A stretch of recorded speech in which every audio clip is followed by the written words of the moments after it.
Think about it. Have you ever squared up with your dad? Have you ever squared up with your mom?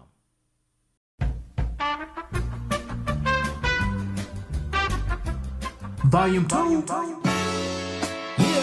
Yeah. This is our show. Yeah. Introspective Insight. Introspective Insight. Peace, love, and all that good stuff. I am King Dev, and this is Introspective Insight, the Black Wall Street podcast. And we back. Magic was just on the other side before we hit record. Singing is beginning to feel a lot like Magic, what's good? What's up, man? Vacation is over. Vacation is over. Yeah, vacation is over. We tried. We thought about it, but then it was just like, yeah, nah. Magic was with family in like 2 different states. You know, he be traveling all around. And it was my birthday, too. Yeah, and it was birthday weekend. You know what I'm saying? So we just, you know, chucked up last week to not record. But we back, as always. And the cool thing is we batch recording, so we didn't miss a week of releasing because we're giving ourselves the flexibility to be able to do what we need to do, travel where we need to travel, and still release fire content every week. So, how you feeling, Magic? Before we get into the Word and Show quarter show. I'm feeling blessed, man. I'm feeling blessed. As you can see, I got a coat on because I'm back in New York, and it's cold as hell. It's colder than polar bear toenails. That's from Big Boy. That's cold. That's from Big Boy. That's the line from Big Boy. I wanted to say something else, but I'm gonna just keep it clean. Colder than polar bear toenails. Big Boy from Outkast. I still got on my neck pillow. Why? Because I'm ready to go already. Got my kufi on. I'm ready to go back where the sun is, man. I'm ready to go back where the sun is. I'm rubbing my hands because my hands is cold. It's cold up here, man. It's 16 degrees. Vacation was beautiful. Probably one of the best vacations I had in a long time. In a long time. And since this is the new year coming up, I would like to say 2025. Even though we're gonna speak on this again because you know it's 3 more weeks in the year. So I'm gonna just give one until the new year. This year, 2025 taught me that life is hard, but it continues to roll on. That's what it taught me this year. That's one thing it taught me this year. Life is hard, but it continues to roll on. And I can only thing I could do is look at it and just smile at all the things I overcame this year. That's a fact. Yeah, that's all a fact. That's a fact. You got deep on me before I could even like get. Yo, it's been a day. I've been on calls. Thursdays is one of my days that I'm consistently talking and thinking all day. And because it's the holiday break is coming up, I'm front loading a lot of work so that next week and the week after that, there's not a lot to do, but just, you know, maintain and all that stuff. But you got deep on me super quick. And hey, that's man. Cool. That's cool. It's my introspective insight. Yes, it's your introspective insight. I don't got a clues bomb, but I would have dropped it. But yeah, 2025. You know, I haven't really reflected on 2025 yet. Outside of, you know, my replay 25 came out. Yeah, that's a whole nother conversation. And I would say that patience is key. Patience is beauty. The art of the wait will unlock so many. It's like a cheat code, bro. And it always brings me back to like the tortoise in the race. Who will win that race? I mean, the tortoise in the race. The tortoise and the hare. Jack Rabbit. And who will win that race? And the tortoise will always win because when you go slow, you actually going real fast. You're real meticulous on the direction that you're going. And the hare might get distracted because they go 1 mile per hour. So 1 mile, 100 miles per hour, you see? It's all up in there. But Yeah, so 2025 has taught me patience is virtue, patience is key, and with every ounce of patience you have, you will get um, kind of compensated it tenfold. Uh, More reflection to come though. Kwanzaa is around the corner. I Yep. am a celebrator of Kwanzaa. I've been a celebrator of Kwanzaa, as everybody on this on the other side of this recording or this show knows, and that is 7 days of reflection in different aspects of the Afrocentric experience. So yeah, but before we get into the rest of the show, I want to get into the quote of the show and the word of the show. The quote of the show, sorry, the word of the show is burnout, because I'm feeling real burnt out right now. Real burnt out. Not in a bad way, but more so like I've been thinking all day. And I literally, before we got on, I was on another call to talk about my trip that I'm going on tomorrow. And it was just a lot of new information that I learned. But it's whatever. But burnout is a state of physical, mental, and emotional exhaustion caused by prolonged or excessive stress. And I would just say, not it don't have to be necessarily it don't have to necessarily be stress. It can just be prolonged and excessive use of energy, whether it's mental energy, physical energy, emotional energy, which then introduces stress in some way, shape, or form. But I think stress, in the way that in the way that it's used in this particular definition, is subjective to your threshold of physical, mental, and emotional fitness. So, what you think about that, Magic? That vacation helped me a lot. It helped me a Mm-hmm. whole lot. Like I said, it's probably one of the best vacations I had in a while. It opened up my eyes to a lot. Mm-hmm. I think I started this little reflection journey during that cell episode when we was talking behind scenes, and I was telling you about how I no longer have any will or I don't feel any way towards anybody besides three certain people. I'm not going to name, Mm-hmm. but I no longer feel any way about them. And since I've been letting go of that energy and letting go of that feeling, um, that's what's weighing on my heart. I feel better. I no longer uh even think about it when I see that person's name or whatever on social media. I don't even think about it anymore. I'm I'm I'm joyful. I'm just good. I'm happy. And being on that vacation, I think I was getting burnt out and didn't know I was getting burnt out. Because sometimes you get burnt out and don't even know that you burnt out. Mm-hmm. You just still trying to run, but you're running on fumes at this point, like low oil, low gas, everything. And, I was dealing with that cough that you see. I haven't been coughing like that. It's not all the way gone, but it's 85% gone. Thanks to my nephew, Travis Daniel. He hooked me up with some good herb regimen and home regimen remedy that got that out the way. But that vacation, man, falling asleep in the pool in a floaty, I couldn't ask for anything better. In the middle of November, I can ask for anything better at that point. With my family there, I can't ask for anything better. And y'all was dancing. You was dancing. I seen the Dancing. video. I was out of my element. I don't do none of I that. know.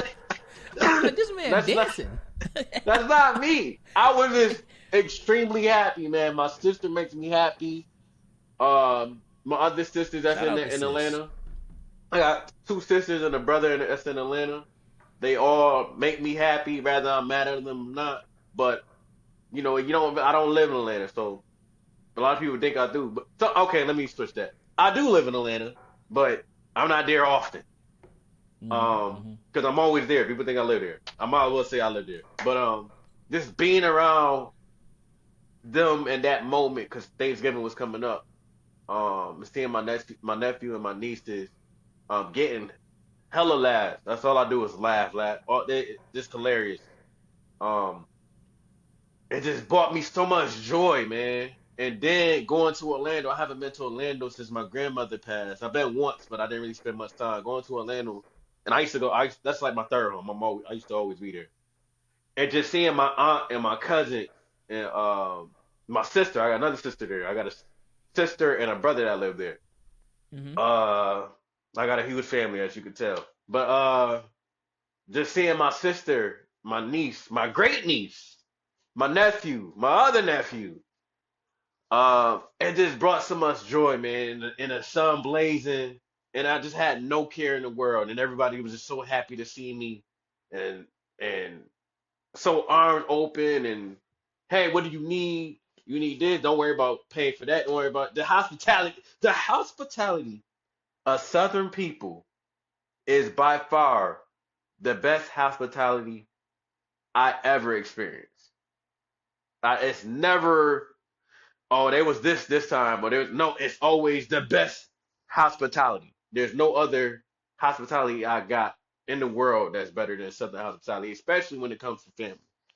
But man, that burnout, like I said, that burnout was coming, and I came back. Like I text you, let's go, let's get it. I'm on a whole nother level. I'm just ready to gun blazing. I'm filled up, I'm oiled up. I'm filled up. Oh, whoa, whoa, whoa, whoa, whoa, whoa, whoa. Let me not say that. Oiled up was crazy. I'm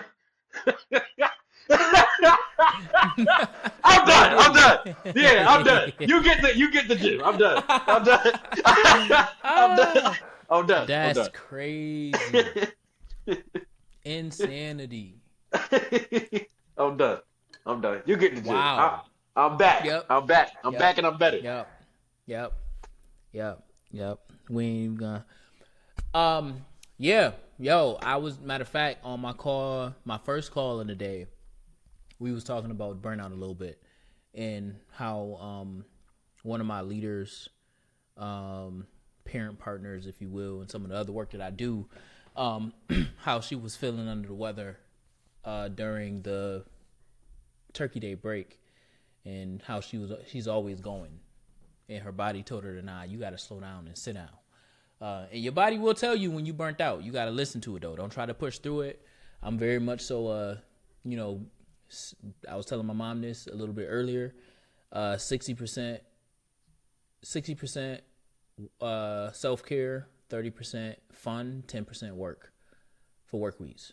But that 10%, you got to show up or show out. Show up and show out. You can't show up and do half the work if you're only showing up 10% of the time. So, burnout is not a thing. You can just feel it. And it doesn't have to be heavy. It don't have to be a heavy burnout. It could just be, this week been a drag. And, you know what I'm saying? Now you, now you're there. So, that's that. That's the word of the show. The quote of the show is a little different, because it almost introduces a little bit of burnout, if you know what I mean. And it is, if you stop at general math, you're only going to make general math money. Snoop D-O-double-G. Mm-hmm. Mm-hmm. And understand that. Overstand that. I'm going to say it again. If you stop at general math, you're only going to make general math money. Mm-hmm. If you don't understand how to compound, if you don't understand percentages, if you don't understand how to engage with making money work for you, you can only make basic money. Mm-hmm. That's the reality of it. And you gotta desire it. Another thing, vacation taught me. I know I keep going back to vacation. It was just beautiful, man. Beautiful vacation. I literally didn't work. I didn't think about work. Nothing. I tried to do the pod. He was like, "Nah, don't worry about it." I'm like, "Hey," and that was like the best decision. I didn't have to do anything. I don't even consider this work. It just, I didn't have to do anything. Just relax. And I say all that to say, I was just thinking about certain things in my life, and that I said this before, but you gonna reach your ceiling, but are you gonna keep bumping your head on that ceiling, or are you gonna go through it? Mm-hmm. Are you gonna go through it? I mean, you could be content with just keeping some people content with just having their head on the ceiling, and just able to tap the ceiling. But I want to go through the ceiling. I want to see what's next, what's out there.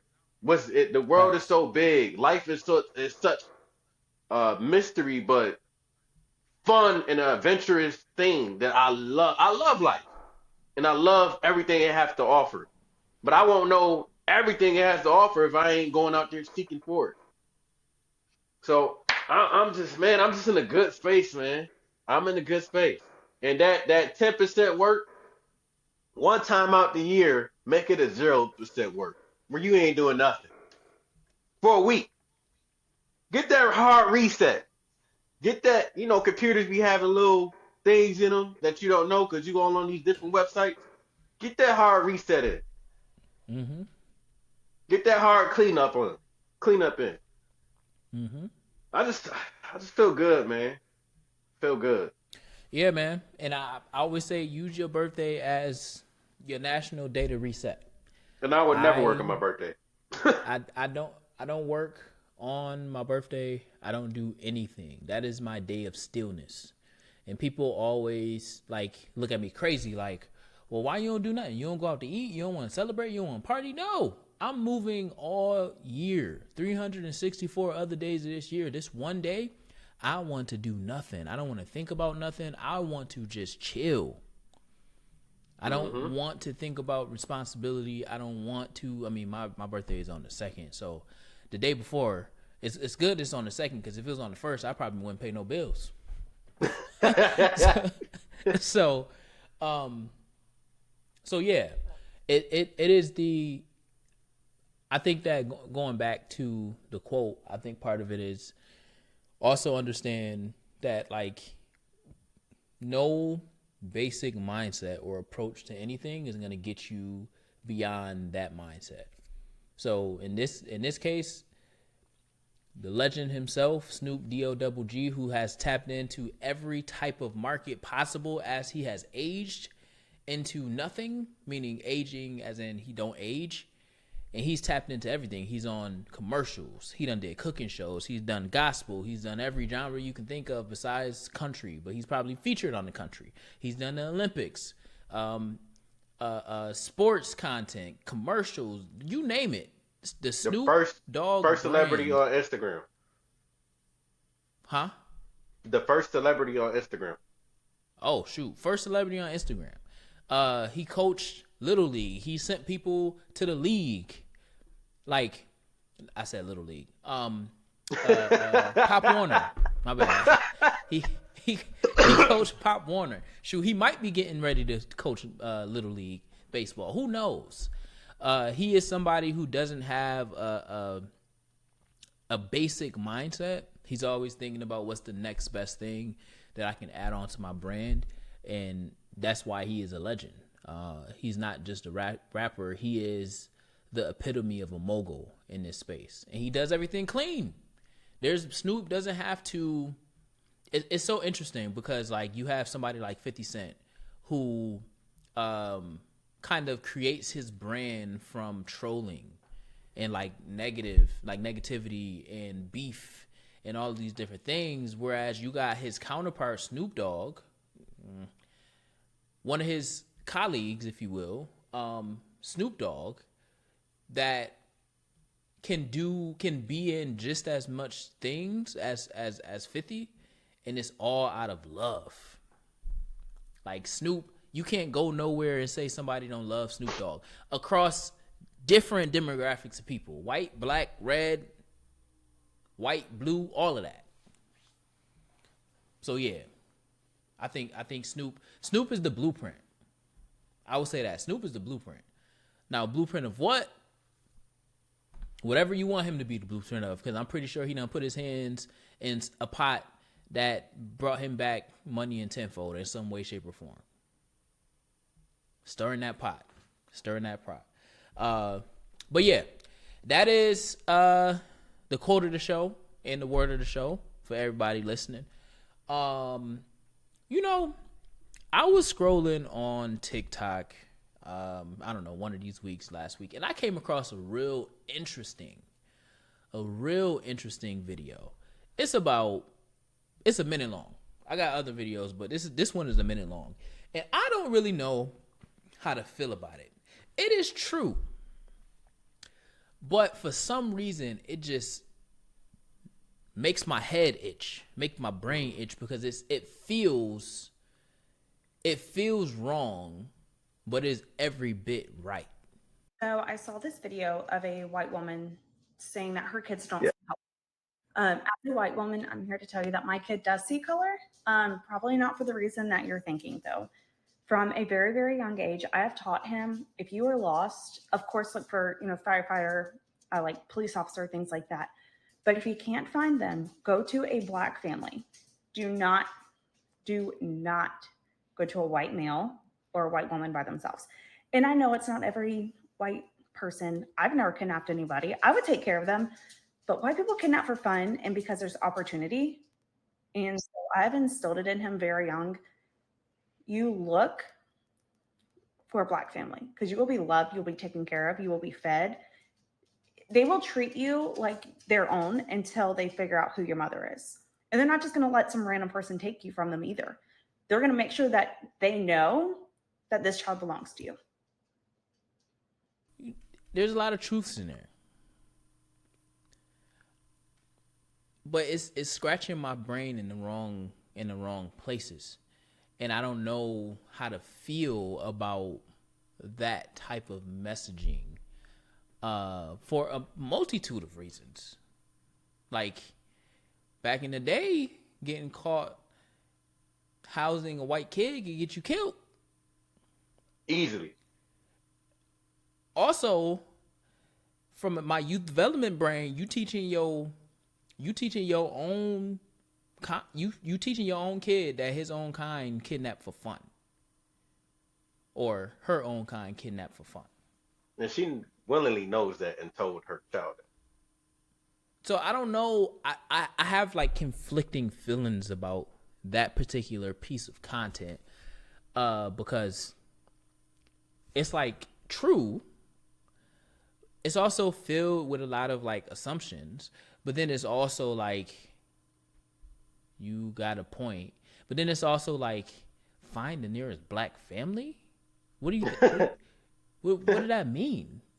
So we just supposed to take care of y'all instead of y'all understanding or checking your own people to not kidnap for fun? Like what does that even mean? White people kidnap for fun?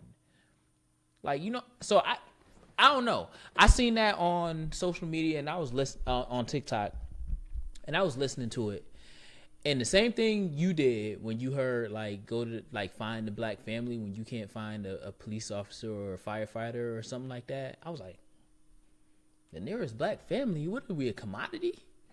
We neighborhood watch? They think we're supposed to be used. That's the issue. Yeah. So now we're supposed to be used to protect their child. It's I'm sick of them. I'm sick of that. I'm sick of that the stereotype. I'm sick of all that shit, to be honest. I just seen one where there was a white lady asking a black lady about healthcare, about illegal immigrants and healthcare. And she was eating the burrito. Mm-hmm. And she kept asking them, so do you think the illegal immigrants should get free healthcare? She's like, that doesn't even exist. Like, what are you talking about? Well, I'm paying my tax money for illegal immigrants to get healthcare, free healthcare, and do you believe she like, but there's people dying in the street. Like, no, where are you getting that from? I'm spending my tax money. It's okay for me to spend my tax money for illegal immigrants to get free healthcare. She's like, that doesn't exist. And then healthcare should be free for everybody because there's people literally dying in the streets. There's people that can't afford healthcare. There's people that rather stay in the streets and rather just stay home and die because they know they can't afford the healthcare.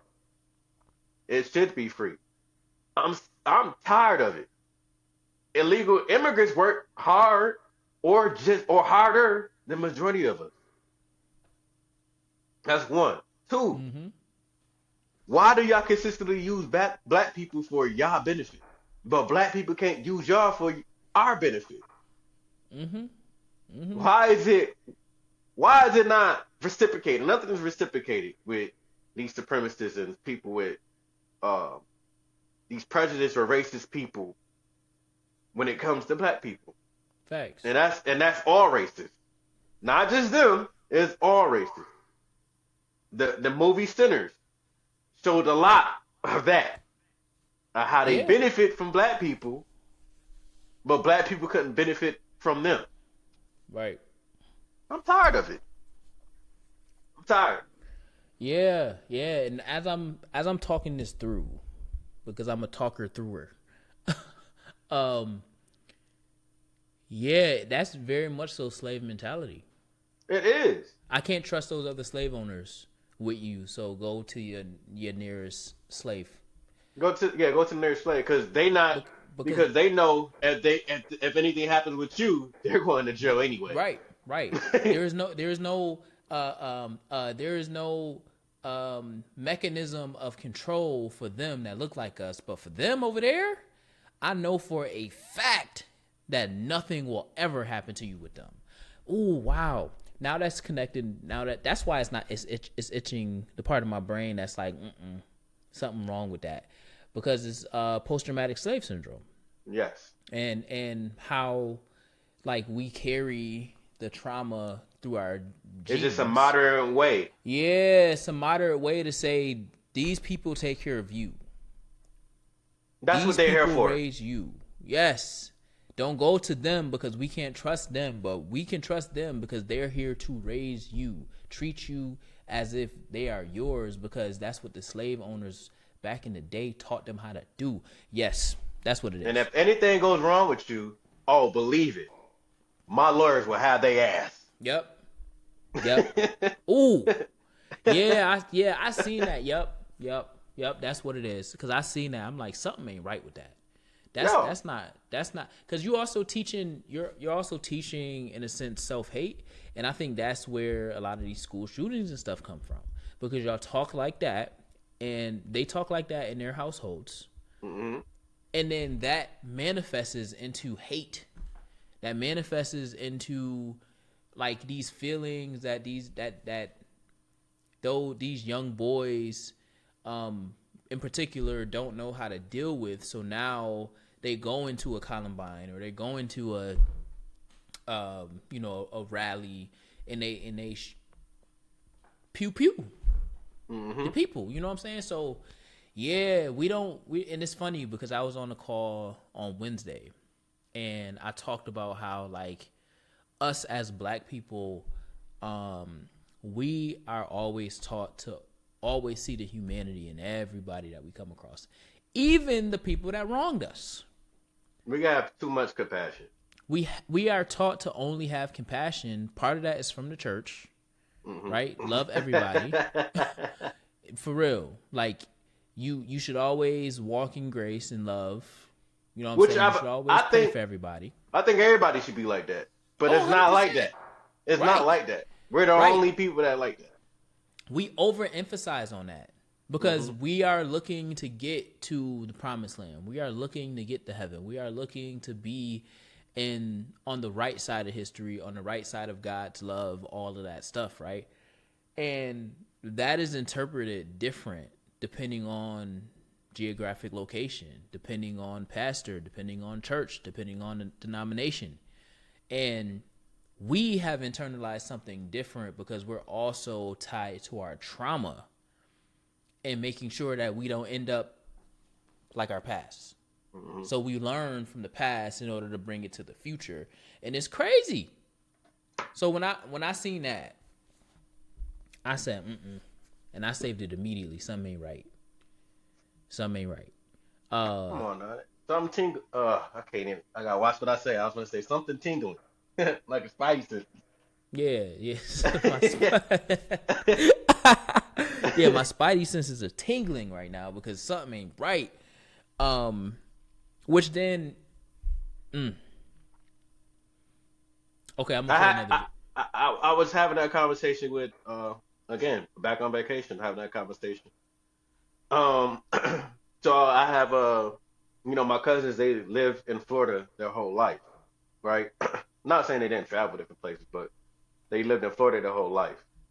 And I was telling them that it's more uh, open, openly racism there than it is here in up New York. No start, but back in New York, New Jersey area, and they're like, "What do you mean?" I'm like, "The way y'all be talking, like yes sir and no ma'am. Yes, it's polite when it's a same color interaction, but for the other people to say, no, this is how you talk to me. Hell no, we look at that's disrespectful. You want me to say yes sir and no sir and no, that's disrespectful. We don't talk like that. We don't interact with we don't interact like that at all. Right. And they was like, wait, what do you mean? Like that's not just something we do. And then again, my they're both the ones I'm speaking about. They're both teachers, and so she was one of them was telling me, man, they start their books at their history book. Is that my niece? Is that my niece? Pinky. Pinky. Oh, girl, you finna get shot. I'm gonna say your name 5 times.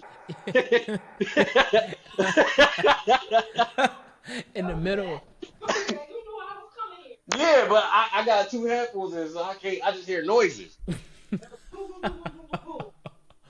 Huh. Oh, Not shoot. you don't hate them. I didn't. No, Oh, no, I didn't that's open the it. dang not open. I'm Yeah. saying you look like you don't hate them all. No, Like, it's ain't not got even no, open. no ear in here. Yeah. I'm off. I gotta go back to the Say job. hi. You was already. Oh Lord. This is my niece. This is How you Dev. doing? Dev's my niece. Yeah. Okay, not too much. Not too much. This is my 6'3" niece. She didn't play basketball. I am not lying to these people. I am. Why is so cold here? What is this? My heater. What is this? I want to go back on vacation. That's what this is. I want to go back on It's vacation. cold in here. You ain't turn the heat on? No, the heat on. Oh, I just keep it low. RJ need to be playing. That's a fact. I know. I bet it is. I need to come over there and lay in your house. Oh, your floor even cold. Yeah. Against the law. It's not. Actually, I like to sleep in the cold. Actually, we're supposed to sleep in the cold. Yeah, you're supposed to sleep in the cold. You go to work tomorrow.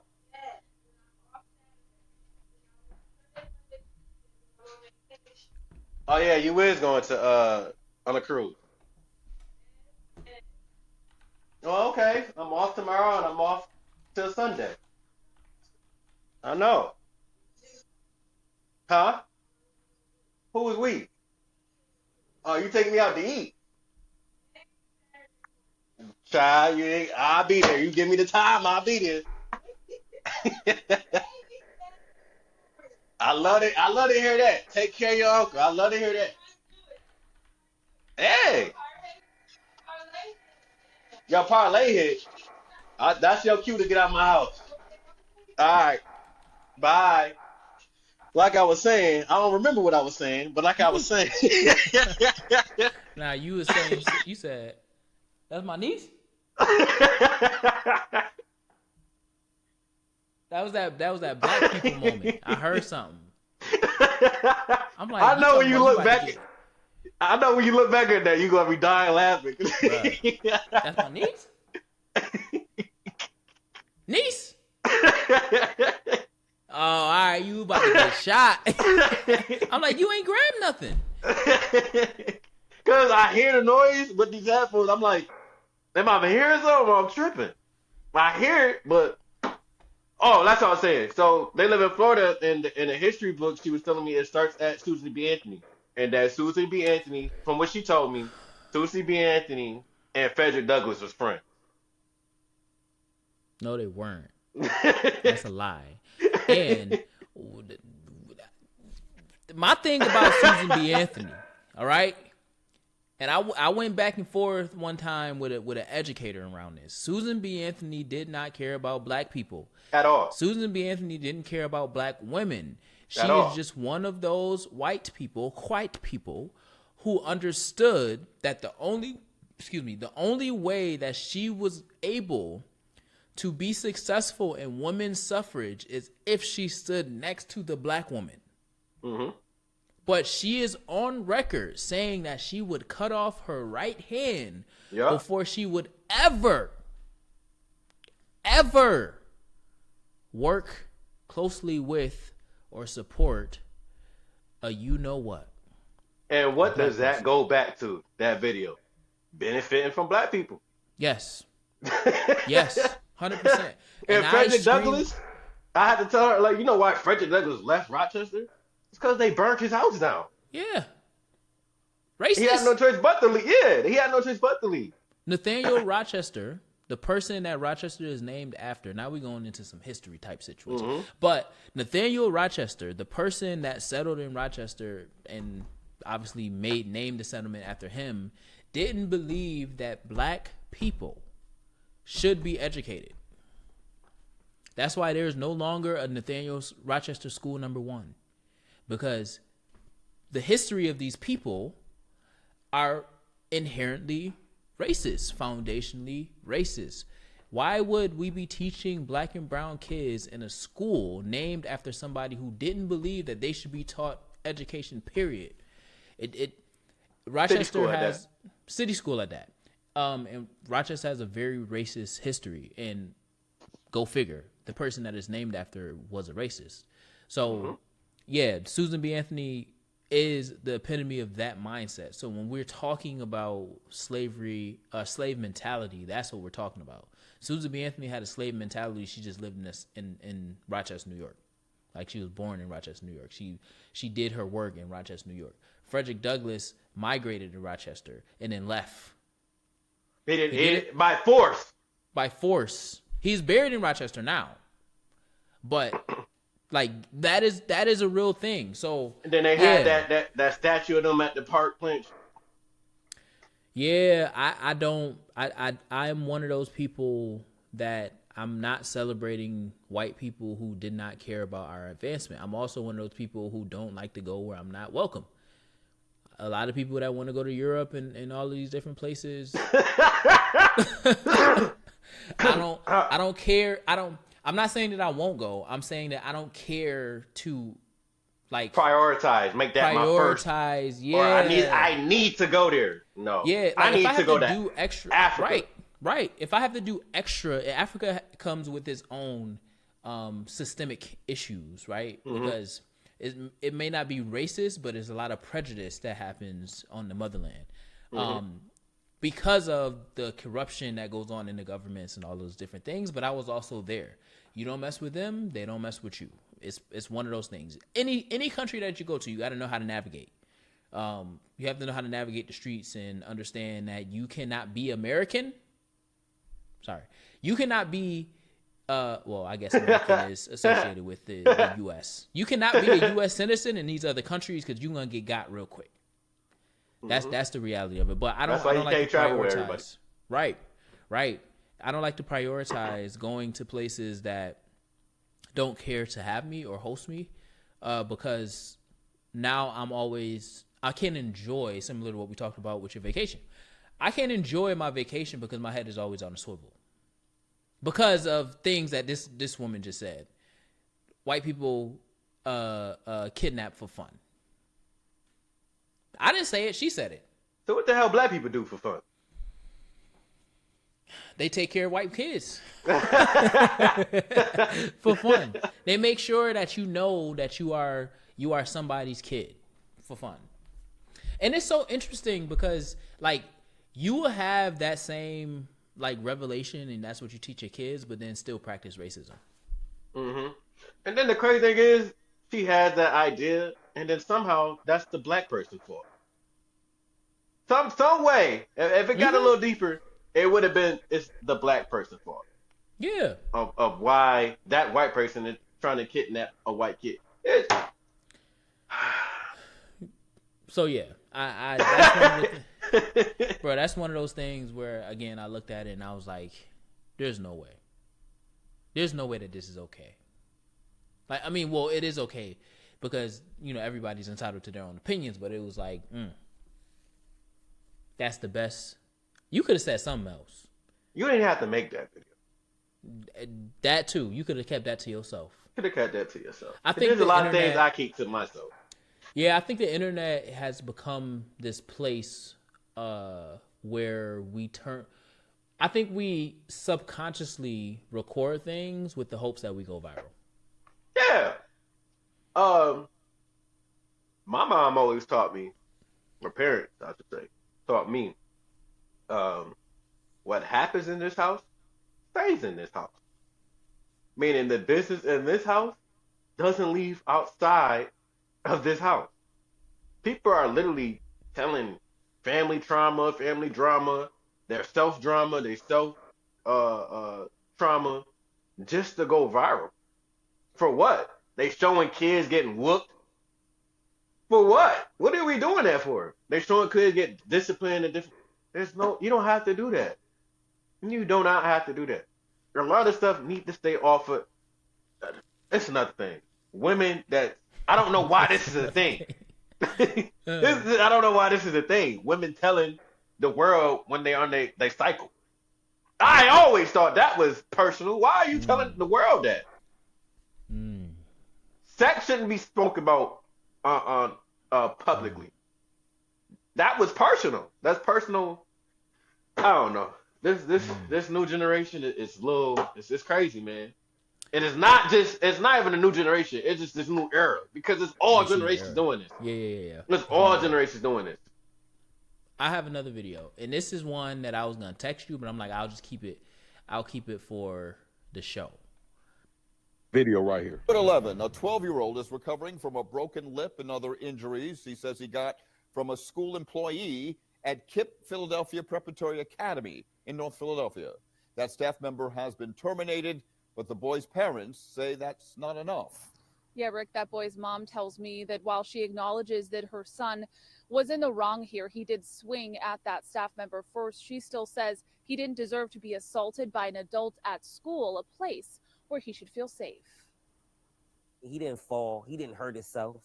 He got punched by a man twice his size. 12-year-old Peyton Outlaw has a swollen lip, a lost tooth, and multiple stitches after he says he was assaulted by a staff member at the KIPP Philadelphia Preparatory Academy in North Philadelphia Monday. My son wanted to use the bathroom, and apparently he wouldn't allow him to use the bathroom on his lunch break. So my son tried to go around, put my son in the headlock. My son got away, and then my son swung on him. So then the dean swung back. They say my son flew across the room, and his tooth fell out. Outlaw's mom, Montrina Bennett, says she never got after the incident. Neither did his dad or other contacts. She says they found out of another student. She rushed to the school to find her 7th grader bloody, his injuries covered up by a mask. And so his lip was up here, his face was swole, and he had blood dripping down. The cops should have been called. My son should have went to the ambulance instead of to the nurse's office. In an update tonight, a spokesperson for the school telling Action News, following an initial investigation, the staff member has been terminated. We continue to fully cooperate with the Philadelphia Police Department and the appropriate authorities to ensure transparency and accountability at every step. She'd like to see more accountability both from school leaders and the staff member. Peyton now needs a root canal on a second loose tooth and is scared to go back to class. That man went home. My son went to the hospital. Now, Bennett has since hired an attorney. She's also filed a police report, but no word yet on if that staff member will be facing any charges here. Live on the Parkway. All right, so I got so many questions about this story and about this video. First and foremost, I'm not going to sit here and argue and say that the teacher shouldn't have been fired for maybe being excessive in force. I don't really know the details of the story, so I can't really comment on that. I'd love to hear you all's comments on it. Of course, please give me your comments on how you feel about it. But just the overall feel of this video is just off to me. The news station is acting like this kid didn't do anything wrong. This kid swung at a teacher. The teacher maybe had a higher duty not to do damage to this kid, but the way this is being covered by this news station is absolutely outrageous. And I'm just going to go ahead and say this. The overall feel of this mom and the son is just off. All right. That's all I can take. That's all I can take. What's your thoughts? We'll start there. Because I know my thoughts. What's your thoughts? To make it short, I think there's some type of game being played. Say He more. laid up. How old was he again? The kid, Yeah, 12. So that's 12 years sixth old. grade. Sixth grade. I mean, you know, right from man. Forget all that. You swung at a. I don't know. Again, I don't know the full story, but you swung at a teacher, man. What I want to know what what got to that point. What was the escalate like? What did he do? The teacher? No, what did this? What happened for all this to happen? What was reported was he was trying to go to the bathroom. Oh yeah. Okay, he's going to the bathroom. Right. He was trying to go to the bathroom. The teacher was blocking him from going to the bathroom. So, something basically from the block, the kid gets put in a headlock, and then he swings in retaliation for the headlock. He swings and then he flies across the room.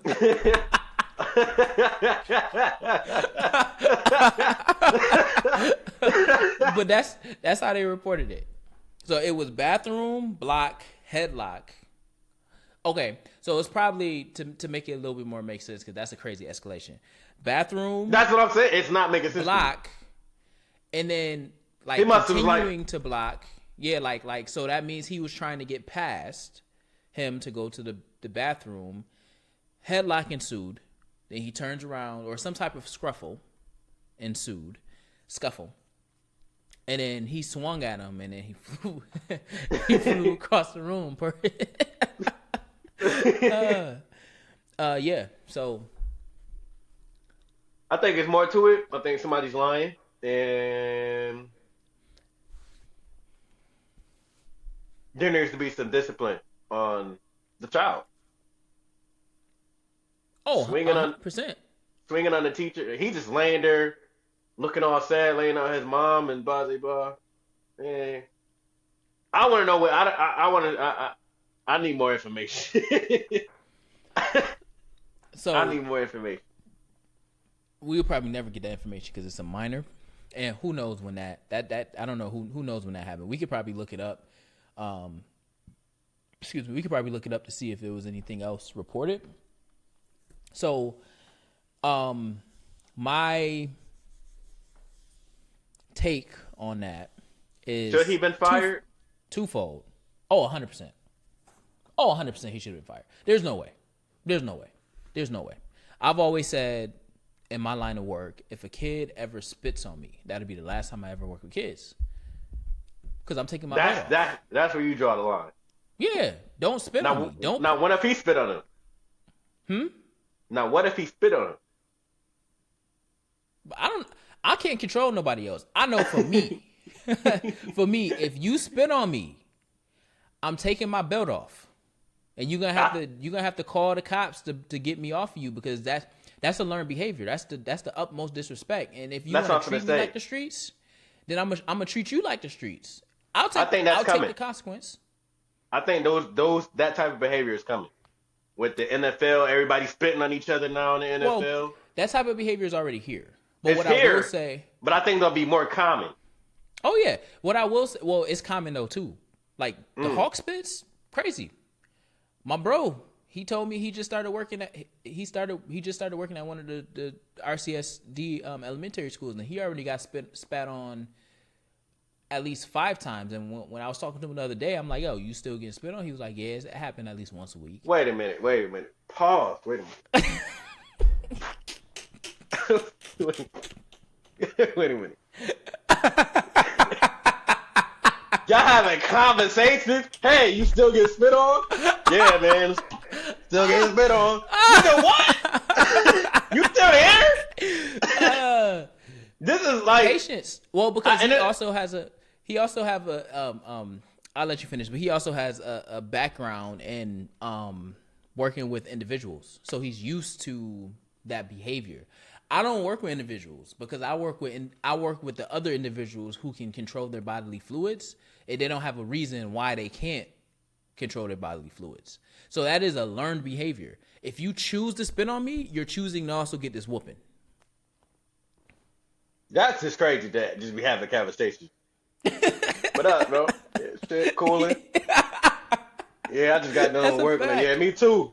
Yo, you still get spit on? Yeah, you just got spit on last. Like what? Yep. Nah. Matter of fact, it happened today, but he cool. He cool. I mean, more power to him. That's a strong brother. I just can't do it. I can't do it. I don't know, man. I'm trying to wrap my head around that story. I really can't. It's just. Do I think he should be fired? Yes. 100%. He should be fired. There's no. Because I think that's more than just a punch. Yes, he said. No, she said that he punched him and he flew across the room. That's One Punch Man. That's goofy. That's literally all I thought about was animes. Like, yeah. And he kind of have a heavy set kid. So this nigga can punch you like Deontay Wilder, Mike Tyson. To this day, he's flying. Yeah, like should he been fired? Yes. Mm-hmm. Should he put him in a headlock? No. You want to go? By all means, go. I'm not about to fight you to teach. You want to go to the bathroom and play games all day? Maybe that was the case. By all means, go ahead. This is your education. I don't really care.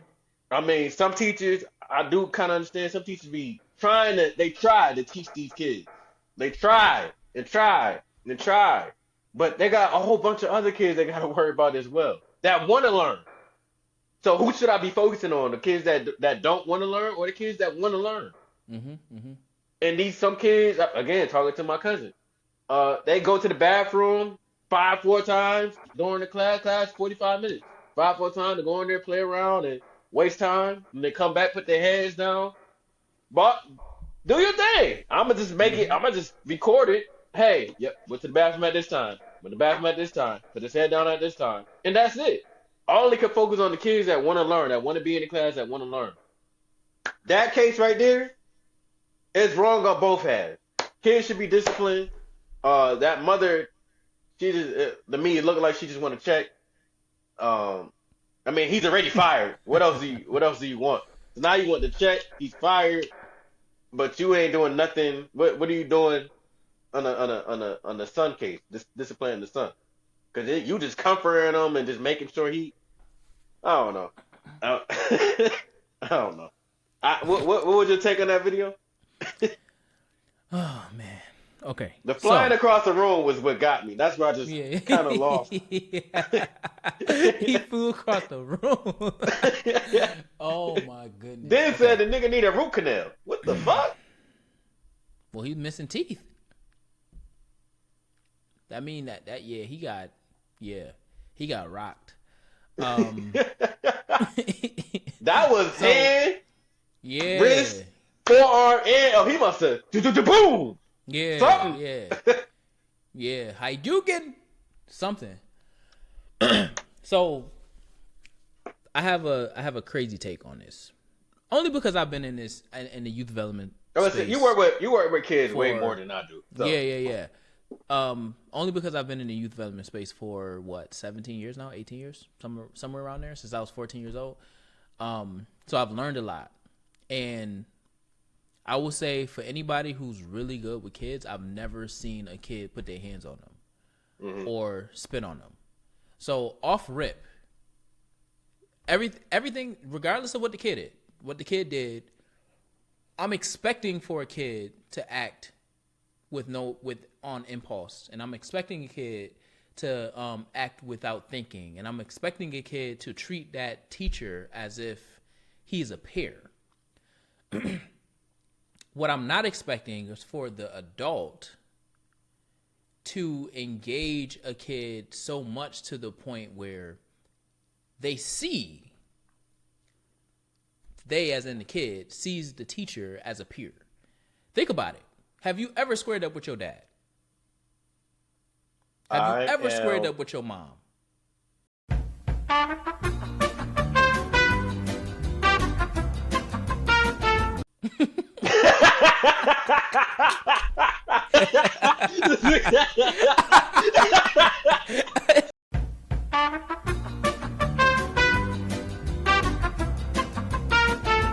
Part of what I'm getting at is there should always be a thick line between youth and adult. And no matter what part of youth development you're in versus like whether it's traditional education or non-traditional education, that line stays as thick and visible as possible. So anytime I see videos like that and I hear that an adult was approached by a kid as if they were a peer, I'm not thinking about the incident because that's the product. I'm thinking about how have you been engaging this kid consistently for the last 2 months, 3 months, weeks, years. Because looking at it in a different way. That's a buildup. That's a buildup. Like a couple years ago, I was still in Rochester. I was at Center for Youth. Maybe it was 2018 when they had like the riot. Now you probably don't even know that this happened, but there was a riot at Wilson, Big Wilson. Yep. And they was fighting teachers. Yep. And in my building, 34 school, they was like, oh, that's just so unfortunate. Like those kids are so rowdy. I said, but what you think them teachers were saying to them kids for them to riot like that? I've been a part of so many different buildings. I'm in buildings right now, and these kids will not raise a hand, a fist to me, let alone some of their teachers, because of the way that the adult treats the kid. So in that moment, that kid is acting his age, 12 years old, don't got no impulse control, and you're telling him that he can't release bodily fluids for whatever reason. And you decided to initiate contact with this person when he's just trying to go to the bathroom. Something that our parents tell us you never have to ask to do. Once you start going into cultural. I'm sorry to cut you off. That actually, that brought up that happened to me before. You know what I did? What you do? I'm gonna give you a guess what I did. You brushed past them. You moved them out the way. One more guess. You peed on yourself? I peed on myself. On purpose. I did it on purpose. You don't want me to use the bathroom? All right. Yo. All right, I got something for you. Now you gotta send me home. Yo. Now you gotta send me home. You want? Yeah. You want to come on? And this is the crazy part. We're right next to the bathroom. I think it was like I don't know what we was doing. Doing kaboot. I don't know what we was in line for. I don't remember. But I know we was standing next to the bathroom. I'm like, yo, can I go to the bathroom? No. I'm like, yo, and I'm like 4th, 5th grade. I'm like, yo, I'm same age. And I'm like, yo, come on. You know, I'm like, you know what? Fuck it. Pissed at myself. So went in the class. We had to send me home. So think about what you just said, bro. Right? So we all have the 3 like responses, human responses: fight, flight, or freeze. In that moment, you have people that's gonna run. You have people that's gonna freeze. In your case, you froze, and you got some people that's gonna fight. Now, fighting in that looks a little different. I'm gonna talk about the physical fighting. I'm talking about arguing and things of that nature. The running is I'm gonna run through you because I'm going to the bathroom, and the freezing is all right. Well, we'll see what happened, right? Or you have like the freezing when I'm mad, so mad I start to cry type freezing. You know what I'm saying? So now it's uprooting in different ways.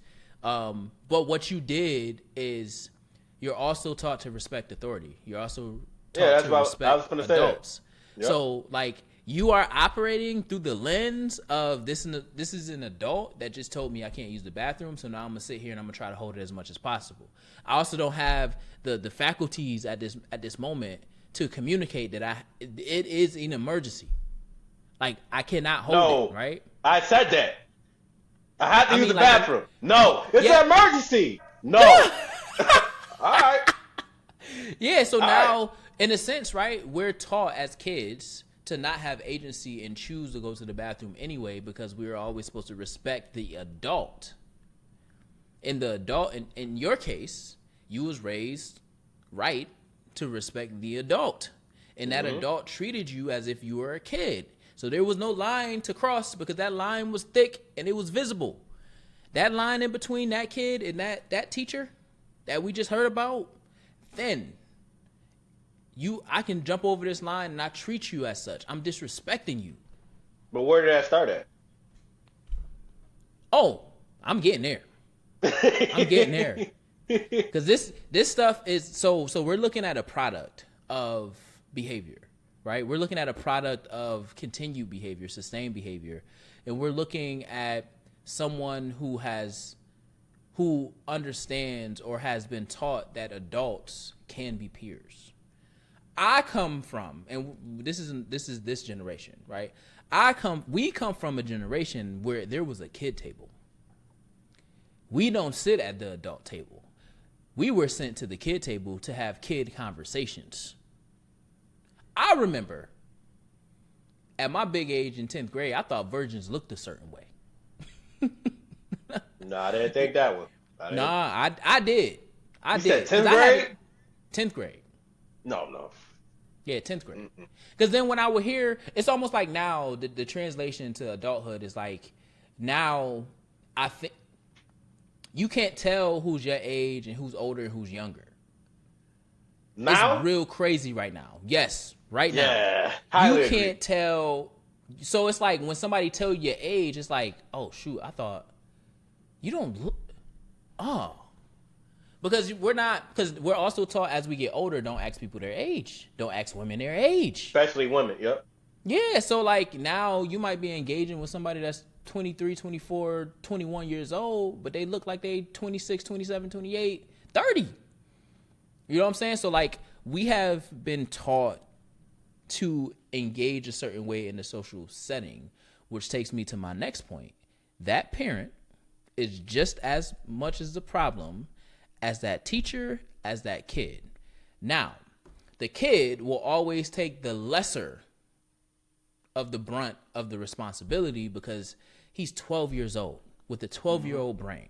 We know that kids that young, they don't have the capacity to think, okay, if I swing on this teacher, he's a teacher and he might hit me back. They're just acting out of impulse. We're expecting the teacher to say, okay, if he swings on me, I gotta, create space, or, you know what I'm saying? I have to not put myself in a position to where I don't lose my job or whatever. That man didn't do that, but that man probably was already fed up with them kids, right? And you also gotta like kids in order to have that much patience. Because I've had a kid square up with me. And all I said was like, you gonna try to hit me? Me? You see how big I am versus how you are? You think that you're going to get a hit off on me? And his psyche was like, you right. Let me not play myself, right? And that's before I was like this brolic. I wasn't that big back in the day. But the mom is just as responsible and how her kid act, because kids learn behavior and their temperament and everything from home, at home. They learn how to sit in their seats at home. They learn, how to study at home. They learn the bulk of their schoolwork at home, how to memorize. All that stuff happens at home. So when they come to school, you're seeing a direct reflection of whatever structure or lack of structure they have at home. That is not something, that's my opinion, but at the same time, I think I'm qualified enough at this point to say like, yeah, because I know I've had a kindergartner. He knew how to curse you up and down. And it sounds like he a 30-year-old man. Cursed his kindergarten teacher out back in 2019 when he was in kindergarten. So he probably getting close to graduating, or no, he probably like getting ready to go into middle school, something like that. High school, yeah. High school, something like that, yeah. And he cursed his teacher out. I went to talk to him. My boy told me, cause I'm like, yo, what's going on? I'm like, man, I come to school to learn and play. I don't come to school to get lectured. Kindergartner. A kindergartner told me that. I go, oh, you got a point there. Watch your mouth. Go sit down. And then, so then I went and I told the principal, like, yo, hey, such and such said he come to school to learn and play and not get lectured. That's why he cursed his teacher out. So I don't know what you want me to do with that. That is 100% right. He is in kindergarten. He should be learning and playing and not being lectured. So I sent him back in class and told him to watch his mouth because that's not kindergarten behavior or kindergartner language. And he should be fine because clearly he understands that type of prompt. Mm-hmm. And he was like, all right, well, thanks. And as I talked to him more, he grew up with his dad. His dad talks to him like an adult. So his problem, he probably having that problem right now, is his mouth. He has a very advanced mouth, and he had it since kindergarten, right? So long story short is that we listen to, and for those of you watching that we just watched, is a direct reflection of the home environment tied to how that teacher, how that youth worker positioned himself with that kid, and blurring the lines between youth and adult. And then ultimately that kid being a 12-year-old boy who all he wanted to do was go to the bathroom in the city of Philadelphia, one of the rougher cities in this country. Like, we got to understand what battles to pick. And if you need to go to the bathroom 10 times, go to the bathroom 10 times. Just make sure my work get done. And that's always been how I've communicated to these systems and youth work is I don't care if they wear a hoodie. I don't care if the hood is tied to where all I can see is their nose. If they getting A's on those tests and quizzes and paperwork, I don't care what they're wearing. That might be they thinking. That might be their thinking cap. So we got to learn how to, as adults, to keep the youth, the kids, understanding that I am adult and you are a kid. Keep it that way. We're not peers. And I've always said that. Kids would be like, you mean I don't like you. I'm not here for you to like me. I'm here to keep you safe. You'll be fine. Just like how, well, I don't know if your parents said that, but we used to say, but yeah, people from the South. So we used to say, we still hungry after we ate. And my dad would always tell us, well, I was always taught that I got to feed you, not fill you up. Mm. So it's one of those things. Like, I'm not here to be your friend. Don't treat me like your friend and don't talk to me like your friend. I'm here. I'm the adult. You are the kid. Let's keep that understanding. That's a thick line, and we will never cross that. I'm not your friend. I'm not your best friend. So that goes to teachers and parents. Teachers and parents, yes. Don't call as parents. Don't call your kids best friends and besties and stuff like that. That's not cute. As the women would say. As a grown woman or even a grown men. To be honest with you, even then, we're older. That's not your best friend. I actually like that. I actually like when I be sick. Again, that's TikTok. But I actually like that when I see when they get older, 25, 30. No, I mean, cussing around your parents. I was never taught to cuss around your parents. I don't care how old you are. I wouldn't do that. I wouldn't be drinking and smoking with my parent or if you indulge in that behavior. Yeah, but like going out to a concert, going out, spending a lot of time with your parent as if there was a best friend outside of the extra activities. I like that dynamic. And seeing kids or people with their parents in that type of form. Yeah, I think we can. There's boundaries. Yeah, I think that we can experience healthy relationships with our parents without them having to be friends. I think I like my parent being my parent because I can go to them for parent things. And then also the other part is like I've been called parent. You've been called parent by a friend, right?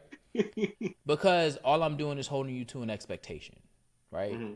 And I think that there is if we blur that line, then we tend to not go to our parents for things that we would go to our parents for. And then we also would hold our parents to expectations that we hold our friends to, which then makes it easier for us to say that they don't handle us in the way that they should, because now we're kind of thinking that everybody should do kind of the same. So like the way that I engage with my friends is not the same way that I engage with my parents. It's not the same way that I engage with I don't even engage with my siblings in the same way that I engage with my friends. Right? I think that there's lines that you can draw to say like, yeah, I will go this far with my siblings because that's my blood.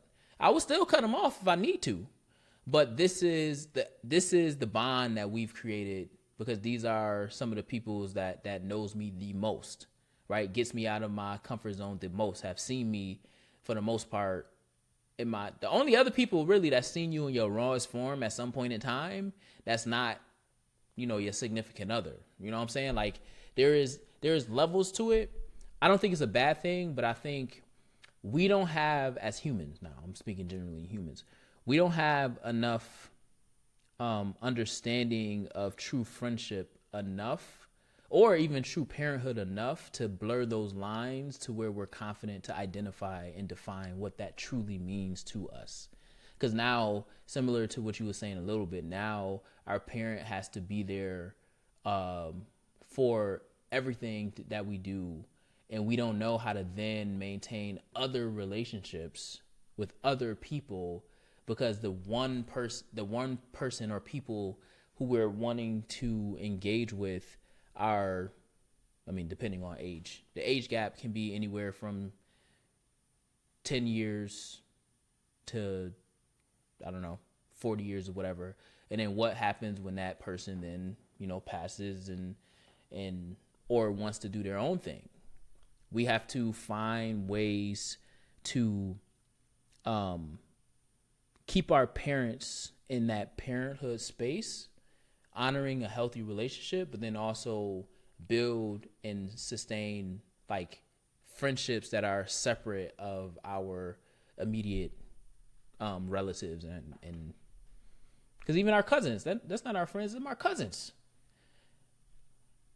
I don't know. We call our cousins best friends. Let me friends. ask you a couple questions. No, see, like my niece that just came, right? That's my niece. But she would tell you out her own mouth. She calls me uncle best friend because I'm like her best friend. How old is she? 29. We're only a couple years that's apart. like peers. But look, that's what I'm asking. Oh yeah, that's the uncle. That's like the uncle and the right. nephew, But I'm still an uncle. Like it's still a boundary. There's certain like I have two best friends, right? Women best friends. And there's certain things there's certain things I talk to them about, and there's certain things I talk to my niece about. My niece, I don't treat my niece like my best friends because I know this is my niece. I still have to. There's numerous times where I have to be an uncle, even though we're not that far apart. But I am an uncle. Like no, I'm an old head. I'm young, but I'm an old head. So that was my thing. Is what I'm gonna ask you. Then she treats me like I'm her best friend, but there's boundaries. Like again, I am a guy and I am her uncle, so I know there's certain things she doesn't say. But when she needs that best friend type relationship, she gets that. When she needs that, all right, I need you to be uncle at this time. I put my uncle hat on. Not as my even like with cousins. I don't really have like really close cousins like that because like with cousins that I'm even besides that niece, I'm closer to a lot of nieces like and nephew that's in like different cities. So I'm not as close, but we close. Even my sister. But the cousin thing that you were just saying, I don't know about that one. I don't know. I think do we call cousins best friends? I no. You sometimes you get your cousin become your brother. Just like one of my best, not one. Majority of my male best friends is literally like my brothers. But you were saying like you won't You can't. Because I feel like it's like a different, when I call you my brother, you held to a different standard. Like, you know what I'm saying? Like, if you have a second parent, I'm holding you to a different standard. Like, I'm seeing you as some type of nurturer. Like, we have a bond, we have a connection that the only other people that can get this from is my parents, and then like grandparents, right? The parent piece, right? And then siblings is like, yo, that's the second best thing to a parent. That's somebody that, like, I, thick or thin, you my road dog. Like, I trust you, I believe in you, I love you, all of that stuff. I think that's where we've fallen off at. I don't see that at all. I am the youngest. I am youngest. I got 11 sisters, 5 brothers all together. Yeah, and so the closest, like 11 my is closest, crazy. like I was saying earlier, I got a big family. My closest in age is my brother. We 3 years apart, but he been in prison. So while he's in prison, the next brother that's above him is another 6 years. So by the time I'm 12, he's 18. Meaning he's going off to college and doing all the extra stuff. He don't want to be around me. So I grew up, basically, my teenage years, I grew up kind of alone by myself. Because my brother was in prison the whole time. Mm-hmm. So it's not the second thing I don't have really a second thing to a parent, to me. And then I don't look at family like that. Because family to me, yes, we're related by blood. But family is, I think you choose your own family. Like I just said, your best friend could be family. Your brother, your cousin, or whoever, your cousin could be your brother. So even though we're related, and it could be a sibling, I might not even mess with you. Let's say I had one sibling. I might have, so I can't even look at you as second coming to a parent. I think parent is just it. I think grandparents is it. And then that's it. And then everything other than that is just regular people to me at this point. But that's what I'm saying though, right? Oh, I thought you were saying there's a high standard when it comes to brothers and the ones that you consider. I'm not talking about your biological. Like, you just going around just like how you just said. You got your brothers and then everybody else just regular. So anybody could just become a brother or a sister? They gotta no. You gotta put in work in order for me to trust you with that title. So I'm just speaking of the titles. And if you take the titles and you put it on the family tree, you got mother, father, siblings. So that's that's when I say. Oh, you're saying it from a tree like from the hierarchy tree standpoint. Okay. So like if we move a cousin, No, I got you. Because my real question was, this is my real question. Let's say you're 35, whatever, and your parents is 50. Let's say 50. How much more can you learn from a parent at this point? I think you can learn a lot. I think it's more so how you receive the wisdom is in the teachings. So like I've always said, my dad was married. My mom was never married. So I can't necessarily provide or get wisdom or guidance from someone who's never experienced that. But you've experienced a lot of life. You know what I'm saying? Or like my parents I make more than both of my parents right now. You know what I'm saying? So you telling me how to get here, you didn't tell me how to get here. I figured out how to get here. That doesn't mean that you still can't keep me on the you can't teach me something about helping me manage my money, or what you've learned about your 401k over the years, or things of that nature. So it's not necessarily that it's similar. That age range that you just said is pretty much my age range between your age range. So, they can teach me a lot, right? I also teach them a lot. So I think it's less about the traditional parental and kid relationship, but more so like, I trust what you say, you trust what I say, and we meet in the middle on teaching each other things. So like, I'm very much progressive. Both my parents come to me with ideas or questions or, you know, kind of to vent or to talk about things. And I've even told my dad, like, yo, that's your daughter. So, and you my dad, so I can't really tell you what to do or how to do it. But wait, I can listen to you, but at that moment, do you think he should be telling you those things? Is that what you're saying? No. I'm saying you can tell me this, and I'll be an ear to bounce ideas off of you, but that's about as far as I can go. Because you have to decide. You have to figure out how to deal with your kid. Yeah, of course. I mean, that's for anybody. I Again, know how to deal with my sister. At that point, though, because why is it? I don't want to be in your business, but let's take you out of this situation. Yeah. Well, you can ask the question. Yeah. So why at that point aren't you being close to a best friend? No. Because he's venting to you.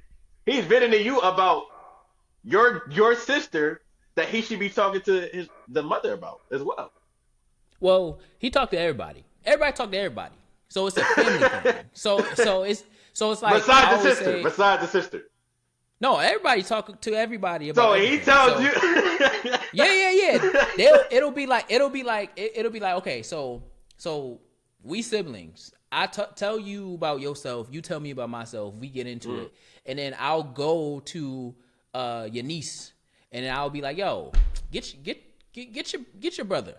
Because they over here doing, you know, he doing X, Y, and Z, whatever the case. So it's like that. So everything, it's nothing, no big things, but it's like left dishes in the sink. So it's like, yeah, here Magic go again, leaving dishes in the sink. Like, I just can't figure it out. You know, why you keep on doing it, da-da-da. You know, just little stuff like that. So it's not necessarily coming to me more so as the best friend. It's like an extension of just how we as a family have come to operate together and holding each other accountable. So I would tell him, like, yo, you need to, like, it's not just from what I'm hearing, this is what I'm hearing, and this is what I feel should happen. But I can't tell you what to do because you should be telling me what to do, or you know what I'm saying? Like, because I can't tell you how to engage with your seed. That's not my job. See, that's my thing. I think you could. It's not your job. Well, but you could give advice because you're looking at it from a different perspective. I could, but it's one of those things where we also have to understand, especially with the age gap, right? At some point, and I tell my sister this too, you stuck in your ways. My dad's stuck in his ways. He gonna believe what he want to believe, how he want to believe it. He's old school. My mom, my mom has always been more of the progressive type, but she has things that she's stuck in, right? Sure. So for me, it's like I'm very much so well, we both know that you're gonna believe what you want to believe. I can't tell you what to do. I can tell you what to do, but you have to decide. You know what you need to do. You taught me how to be and show up in this space right now. Right? That's part of how my family is, right? You taught me this. My mom taught me this. I always joke around and say that I taught my mom how to drive. She taught me how to drive. So when she critique me on how to drive, she always say, I ain't teach you how to drive. Like, oh, well, I know, but I'm my own person and I got a perfect, pristine driving record. So I taught you how to drive, right? So I think it's less, I think this is where it goes into, it's less about the needing to give advice, but also honoring where people are in the moment. My sisters, they're all stuck in the way in which they operate. I'm stuck in the way in which I operate. We all stuck in the ways in which we operate. And I think it's less, we always think that we can go to somebody else and then they can give us the solution. Even in therapy. But the only way that therapy works is if you are willing, before you walk through that door, to heed to what's being said regardless of if you feel like you're doing that or not. And the problem with parents is they feel like, I just seen this on this. I'm making a connection. They feel as if their kids should act a certain way.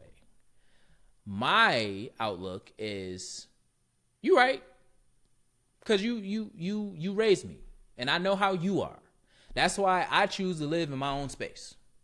We still like this, but the way that I'm wired, I'm gonna always respect you as the parent, and when I'm in your space, you have the right to feel however you feel in the way that in which I show up. So I'm gonna remove myself from the space. I've told my sister, remove yourself from the situation. You won't have to deal with it. So I think when we are with friends, is that reality is different because we're closer. Your friends are supposed to be your peers. You're supposed to be closer in age, which means that like you can challenge behavior in a different light. You can challenge your niece in a different light because you understand. You come from the same era, so you're built upon the same. Okay. I'm about to say, 'cause I just had this argument with her a couple weeks ago. We are not from the same generation. Oh no! I said era. I think anything after 94, I don't care what they say. Anything after 1994 is another generation. And then from 95 to 2001 is another generation. They just act different to me. Their mindset is different to me. I would say 97 and up is a different. Hell no. Hell no. I mean, scientifically, I would say 97 and up. I think scientifically is 95 is the next generation. I think that's generation. That's generation Z, X. No, X. It's whatever. We X. It's whatever. whatever. Yeah. we millennials, and then 95 starts the next one. Yeah, generation X, Z, whatever. Them niggas is different. X, Z, and everything else after that. It depends on which one though. It depends on which one though. Anything after 94 is different. And actually, if you look it up, in between 94 and 95, they got it they said it's like a hybrid between millennials and like Generation Z, X, whatever that. Yeah. Zillennial. Oh yeah, it's Z because it's Zillennial. Zillennial, yeah. They said it's the thing. It's a hybrid, yeah. They just different to me. But hey, this is what I want you to do though. I want you to ask chat that question, so you can clip it up with the whole parent and best friend thing. Because my opinion, because again, there's parents that have a 13, 14 year gap. In my life, that's a brother and sister to me. In my life, not saying that's general. In my life, yeah. I mean, but like him, exactly like him. Yeah. So in my life, that's like a brother and sister to me. But there's parents that have 12, 13, 14 year gap. Sometimes, there's kids that actually grew up with their parents damn near because of that gap. I mean, you're 13 having a child. You're growing up. Y'all growing up at the same time. Yeah. So that's why I think that's where some people are parents and best friend at the same time, but they have like a boundary. There's like a boundary, like understand I'm your parent and there's some things you can't do or say to me. But we still can hang out. We still vent to each other. We still do this and this and that. But I'm not going to drink with you. I'm not going to smoke with you. You do that with your friend. I don't know how to like the word I want to say. I'm getting you. I think that, and again, it's not like and I'm not saying I had this with my parents is old. My dad still got a flip phone. He's stuck in his way. Got a flip phone? He's stuck in his way. My dad he do not mess with technology. Yeah, he's I think this is a really good conversation because that's why I said I want you to ask the question and so you can clip it and then whatever. Yeah, I think it's a really good conversation because like what you just said is a slippery slope. The reason why these generations are getting weirder and weirder, as we say, right? And different is because that gap between adult, parent, and child, kid is shrinking. Yep. So they're closer in age, and there is no clear like line between like what an adult is and then what the kid is, right? Because their formative years as an adult, learning how to be the adult, their 20s, their kid is in high school. You know what I'm saying? Middle school, high school, you know what I'm saying? So if it is a teen pregnancy or whatever, right? So you don't really get to experience adulthood in your formative years because you're raising a kid. A child. Yep. So I think because of that, because they're so close in age, our youth tells us that our kid is our best friend. And I think that while it's not wrong, I'm not saying in any. I think there's a way it has to be. I think that you have to be really, really, really careful and clear on boundaries. And the problem is, we as humans are not good at setting boundaries.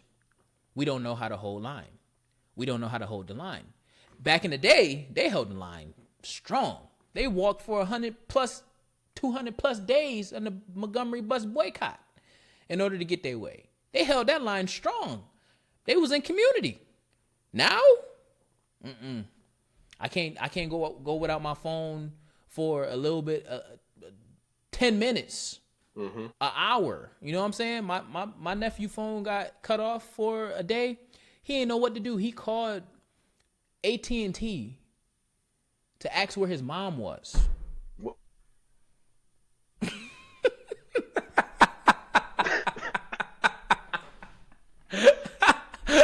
Man. I'm trying to find my mom because that's the only number that worked.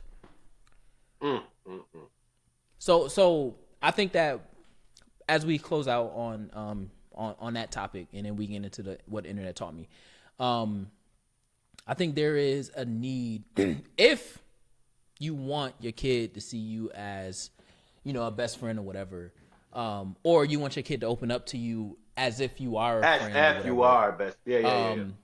I think that you have to, set that standard, but you have to be also willing to open up to them in ways that they feel is reciprocated. Because the only thing is when you get mad at a friend, you can get mad at them and there's no, you don't have to necessarily talk about it per se. You can get mad at them, you go about your life, you come back and you good. We seen it growing up all the time. We'll fight our friend, and then the next day it's like it never happened. Wait. What's up? Where else do that happen at? Well, you tell me. Your brother, your sister, and sometimes your parents. That happens a lot. You're not knuckling up with your parents though. You can't say you're not knuckling up with your parents. You said you're not knuckling up with your parents. You said argue. I'm talking about fighting. Okay, no. I mean, we used to fight with our we would always say it. Y'all fought and then y'all best friends the next day. But that right there is more so like y'all both are learning how to deal with conflict, right? Something happened, now we fighting because we trying to deal with conflict or whatever. When we talking about and again, siblings is different. That's siblings to me. That was I ain't hear you said knuckle up. That's different. In my ear, no, we're talking about knuckle up. I think you can knuckle up with a brother. You're a brother's sister. Come. Me and my brother. You can knuckle up. I learned how to fight with my brothers. Yeah. You can knuckle up with them. I even play fight with my sisters. Like that's nothing, right? I don't knuckle up with my sisters. I put I put them in a headlock though. My sister that's closer to age than me, I think it's 5 years different. Yeah, so you gotta think about this. Yeah, it's like a 5-6 years different. My sister, no, not that one. That one is too much. That one, bring him down. Yeah, it's a 5-6 year difference. So nah, I ain't no. But But yeah. my brother, 3 years. We Yeah. tussling. Yes, 'cause that's what siblings is for, right? I think And siblings is more close to best friends, in Definitely. my opinion. In the way that I'm thinking, than parents. I think parents can be like a best friend, but I think that there should be a clear line, because your parent is the first adult that you engage with. So going back to like how we even started on kind of this thing is like that kid from that clip that we listened to earlier, seeing that adult as a peer. Mm-hmm. That mom is a peer. Even though it's mom, that mom is still a peer. No, I'm not your peer. Now let me say that too. I think if that's something you're into, like the best friend and your parent, I think that should be after the age of like 25. Then you can start opening up. I take it. Then you can start not 21, not 22, not two. I say like 25. You can start opening them up. Get out of Open up college. just a little bit. Yeah, just a little bit each year. You start to tell. You get to as you get into adult, you get to tell some of the stories. Yep. And of like when you were a child, because like my mom has opened up on some of her childhood, meaning like young adulthood, and it still like baffles me that like when I thought my mom was 50 years old, she was like 29. Mm-hmm. She was like 27, 20, you know what I'm saying? Like young. Because we looking at them in a different light. Yeah, yes, but that also allowed for me to go to school and think that my teachers who were also in their 20s was 50. Mm-hmm. I've been told working with kids that I'm 70 years old. What? I was like 25 at the time. But kids, it's almost like psychological warfare, and you just want to make sure in a good way, psychological warfare in a good way, and you want to make sure that you are planting seeds so that respect is reciprocated in multiple spaces and is modeled at the house, in the home. That's really what it comes down to. That was a good conversation. Wait, let me ask the question so you can whip it up. Yeah. Do you think a parent and a child could make a relationship where they become best friends? Did I word it the right way? Yeah. Now I just need to write the number down. Well, make sure I worded that the right in way. there. Do you think a parent and a child can form a relationship where they are now best friends, but keeping a parent and a child boundary? I'm with you on it. Got to be after a certain age. I think it's after 25. To identify it, like to say it out loud, explicitly. Because these Great now conversation. you see, this is my broke best friend. Yeah. I think you can do that. You can also do that without them knowing when they're like toddler age. They don't. Toddler they don't age know and that. stuff Yeah. when they can't conceptualize. Once they get to first grade, cut that out. You need a clear line. You need a clear boundary. I need them to be first grade scared to death. Scared? Wait, let me go back to first grade. Hell no. Pre-K. Let's do this at pre-K. If you go to pre-K, yeah, pre-K. Yeah. 2 and 3. Get out the okay, house. you can do that. 2 and 3, you can do that. After that, ain't no one broke best friend. Scared to death. My dad, boy, scared to death. Ain't the word. Yeah, no. I was scared to death. Don't call my house. My dad I used was to. a great child. You calling my house? It's WWF at the house. Yeah, attitude era. You're right. It's over. Yeah. And then my dad would pop up. He'd be at work, so it'd be nighttime. He'll pop up like the Undertaker. Ready. So I heard you been acting up at work. I mean, that'd be the worst. Acting up at school. I get a phone call from you acting up in school. What's that about? And then, I'm just waking up. Not that. They lying. I just had to go to the bathroom. That's it. I just had to go to the bathroom. I ain't even do that. I ain't even do nothing. She lying. Yeah. Oh man. All right, man. What the internet taught you? Man, What did the internet teach that you? conversation remind me of what I found, what the internet taught me over my vacation. But I'm gonna go with something short and simple that I learned over the week. Nigeria language and Japanese language.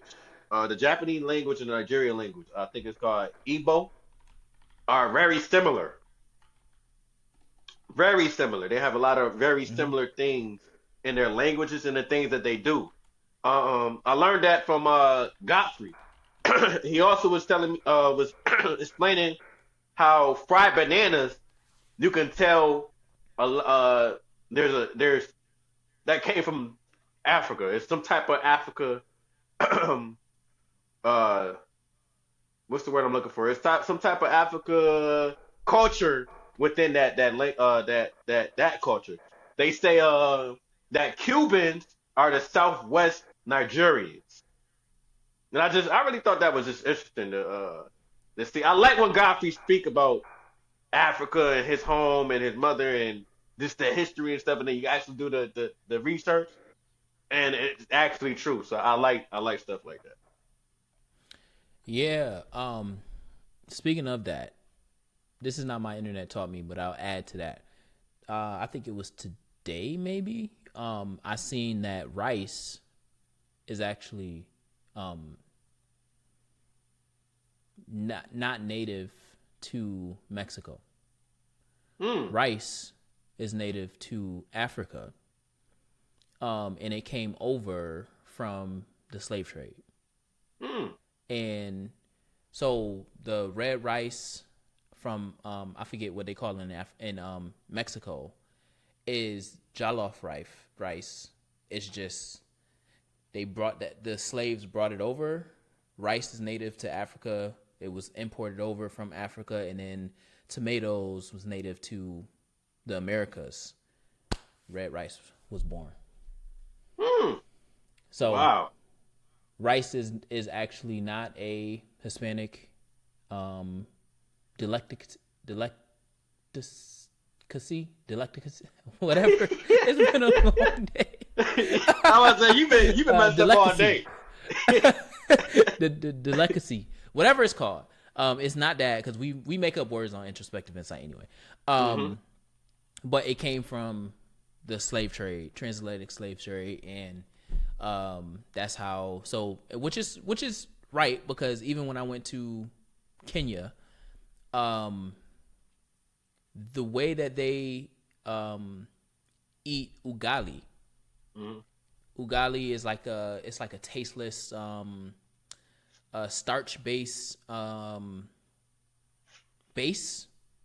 It's a starch base, and it takes on the flavor of whatever you're eating it with. Is the same way that we in the Americas use cornbread in the South. Now cornbread, and you put it together, and you kind of pick it up with the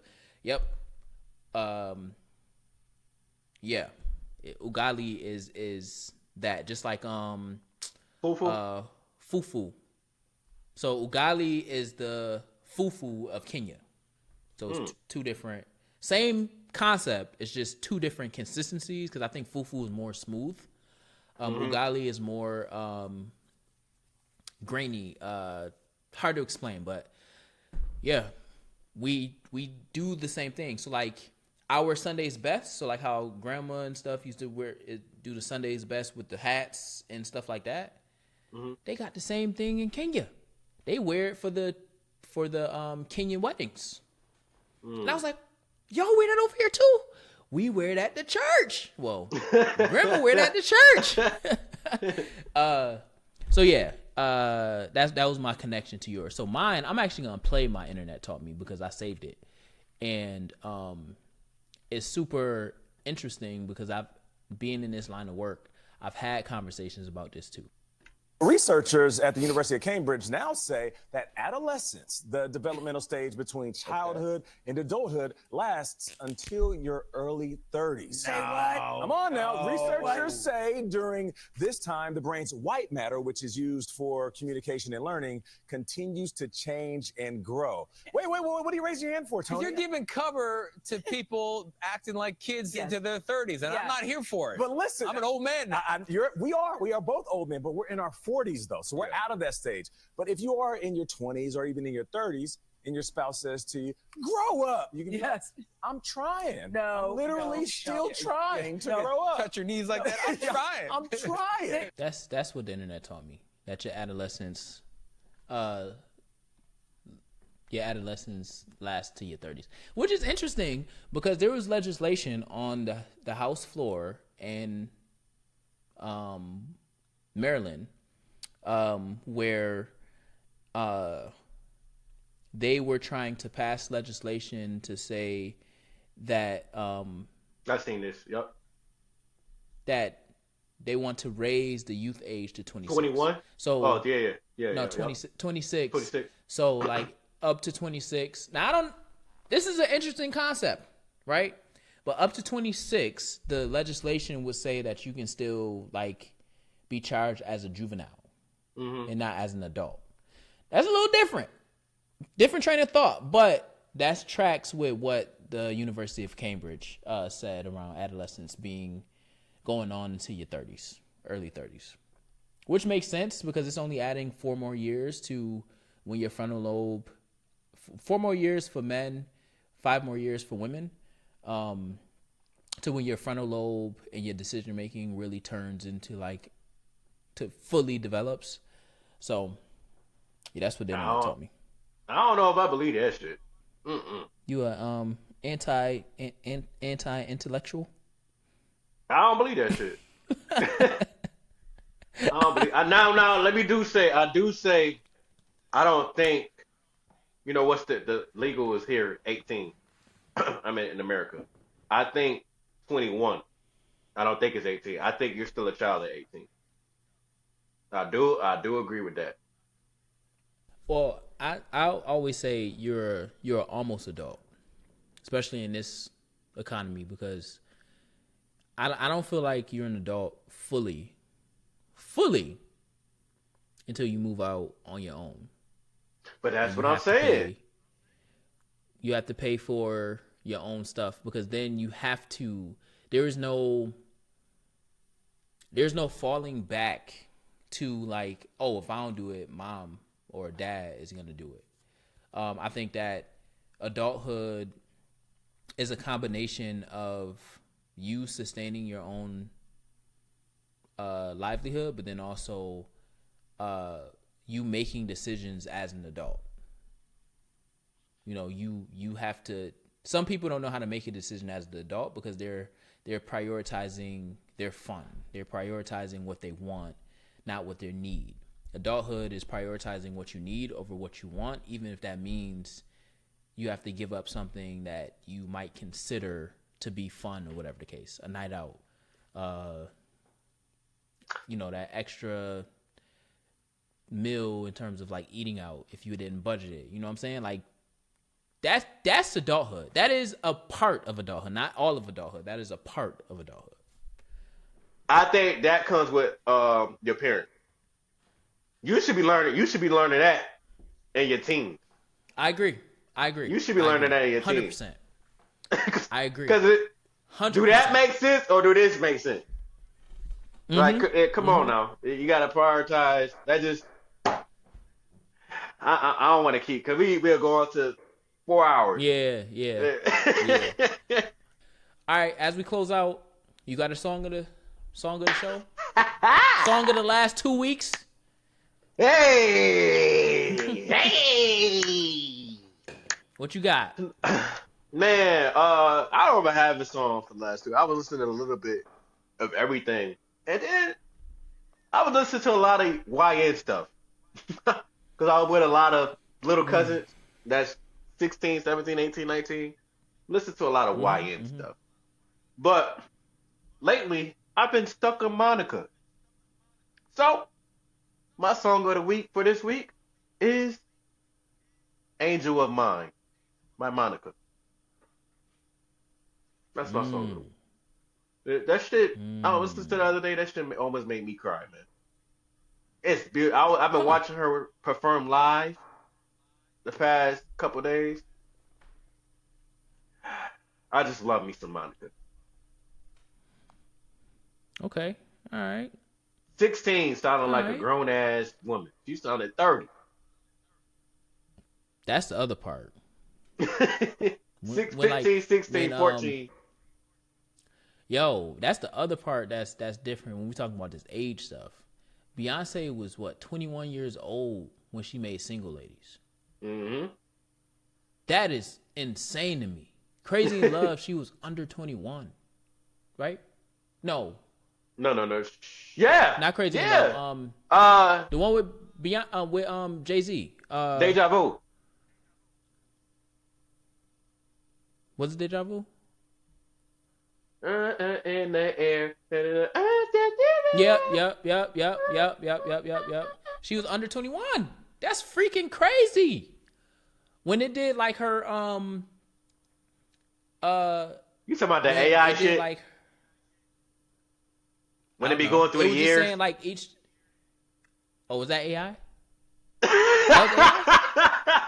Do it. Could you be seeing that too? Like it's a 95, and it's at the age right above it, and then they be like going through the motion of the albums or video or whatever. You ain't never see that? I don't know if that's what it was. It was just showing like the single, and then it had her age, like the single when she released the single, and then so they got AI versions of that. Oh, okay. I'm about to say where it's actually motion. AI. Oh, nah. It was like they showing her doing the song, and then like so it started her as like when she was performing as a kid. It was like 14, 15 years old singing this Destiny Child, this age, and it was like the singles. Another one. I didn't know Kelly Rowland was from Atlanta, Georgia. Didn't know that. She is? I thought she was from Texas. She moved to Texas at like 9 or 10 or something like that. And then I didn't know she lived with Beyonce. Never knew that. Huh. Interesting. There you go. Another internet search. Yeah, I was just randomly looking up Kelly Rowland. I mean, is she on tour right now? Yeah, and that's probably why, because I'm on Monica and I've been listening to Brandy, and so she on tour with them. So I'm like, you know what? Let me look up Kelly Rowland. Kelly Rowland.